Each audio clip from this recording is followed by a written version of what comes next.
Good evening. Today I'll be presenting the first inaugural address of Abraham Lincoln, Monday, March 4th, 1861. In compliance with the custom as old as government itself, I appear before you to address you briefly and to take in presence of you the oath prescribed by the Constitution of the United States to be taken by the President before he enters on the execution of this office. I don't consider it necessary to I don't consider it necessary to present to me to discuss those matters of administration about which there is no special anxiety or excitement.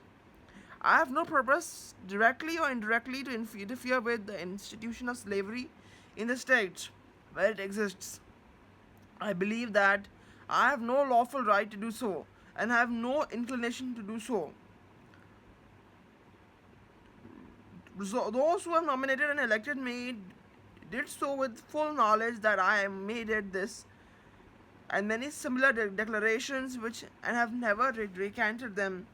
And more than this, they placed in the platform for my acceptance, and as a law to themselves and to me, the clear and emphatic resolution which I now read. There are many controversy about the, the delivering up of fugitives from the service of labor. The clause I now read is plainly written in the Constitution as any other of its provisions. No person can be held to service or labor in one state under the law thereof, escaping from into another, shall in the consequence of any such law or regulation therein be discharged from such service or labor, but shall be delivered upon claim of the party to whom such service or labor may be due. There is some difference of opinion whether this clause should be enforced by a national or by state authority, but surely that difference is not very material one. If the slave is to be surrendered, it can be of but little consequence to him and to others by authority, and it is done.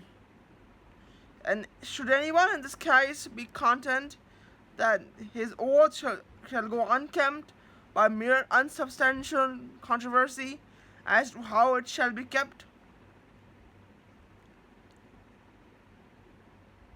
I take the oath today with no mental reservation and with no purpose to construe the Constitution of laws by any hypothetical rules. And while I do not choose now to specify particular acts of Congress as proper or to be enforced, I suggest that it will be much safer for all, both in official and private stations, to conform to and abide by all those acts which stand unrepealed than to violate or any of them, trusting to find impunity in having them held to be unconstitutional.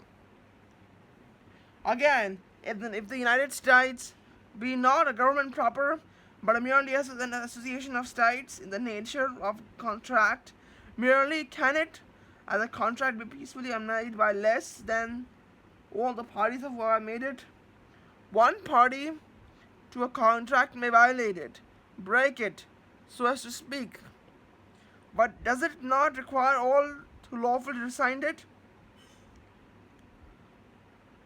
It follows from the view that no state upon its own mere motion can lawfully get out of the Union, that resolves and ordinances to that effect are legally void, and that acts of violence within the states or states against the authority of the United States are insurrectionary or revolutionary under the circumstance.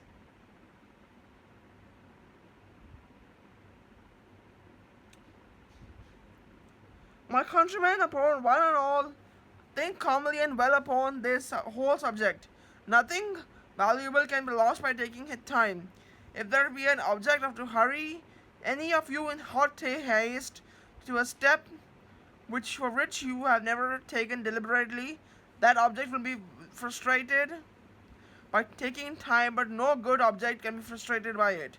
Such of you as are now dissatisfied still have the old constitution unimpaired, and on the same sensitive points, the law of our own framing under it. While the new administration will have no immediate power, if it would change either. If it was admitted that you who are dissatisfied hold the right side in the dispute, there is still no legal good reason for the precipitation action. I am loath to close. We are not enemies, but friends. We must not be enemies. Though passions might be strained, it must not break our bonds of affection. The mystic cords of memory, stretching it from every battlefield and patriot's grave to every living heart and heartstone of over all this broad land, and yet swell the chorus of the Union by an angel touched, and as surely they will be by the better angel of thy nature. Thank you and good night.